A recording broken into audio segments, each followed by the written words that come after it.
Hi everyone, thanks for stopping by for the Ag Report. Montana Farm Bureau President Cindy Johnson and Governmental Affairs Director Nicole Rolfe were in Washington, D.C. last week for the American Farm Bureau's Council of Presidents and Public Policy meetings. Of course, a lot of discussion there on the Farm Bill. Nicole said that Ag Committee staffers told them text should be available in September. They also met with our congressional delegation, and Nicole said they were able to support some active legislation about Montana-specific issues.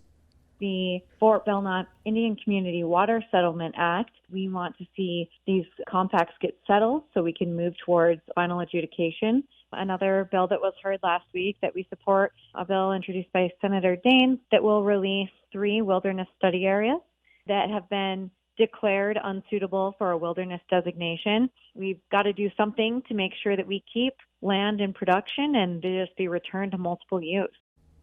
Well, a newly formed cooperative geared to preserve and expand meat processing capacity in the Flathead Valley will begin accepting members at a meeting on July 31st. Glacier Processing Co-op was formed when the owner of Van Devanter Meats decided to retire to maintain the ability of producers to direct market meat to consumers. The co-op will take over operations in January with the plan to double the facility's 1,100 head per year processing capacity. Producers will be able to buy stock in the company that comes with a lower processing fee for members. Well, thanks for joining us. We'll see you here back in an hour for the markets. We asked Montana farmer Walt Sales about the challenges of mental health in agriculture. Another drought, there always is. There's always going to be another something.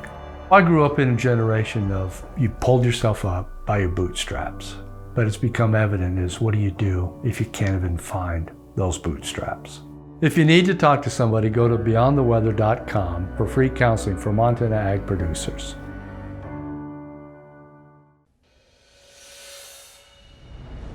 Thanks for joining us back here for the Ag Report. USDA's first cost of production forecast for major crops shows that input costs are expected to remain elevated into the next growing season. The cost will likely be at the 3rd highest level of all time and only slightly lower than the record high in 2022. While some input costs like fertilizer and chemicals are expected to decline, other expenses like seed costs, labor, equipment, taxes, and insurance are expected to rise. Since 2020, costs to raise crops and livestock have increased by 28%. Well, in our markets, live cattle futures hit new highs. Feeders under pressure from higher corn, but remember the feeders did hit contract highs only on Monday. Cash-fed cattle trending higher. Early week live sales from 183 to 185 and dress from 290 to 295.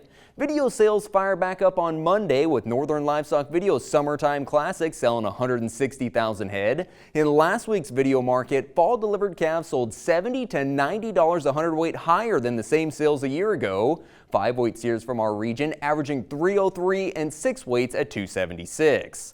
Feeder lambs finally higher in Newell with 60 to 80 pounders $202 to $213. The bigger lambs $184 to $206. And the wheat market finding support from surging corn and Russia intensifying attacks on Ukraine after ending the Black Sea grain deal. Spring wheat up 20 cents and winter wheat 40 higher, and hot and dry conditions may lend additional market support.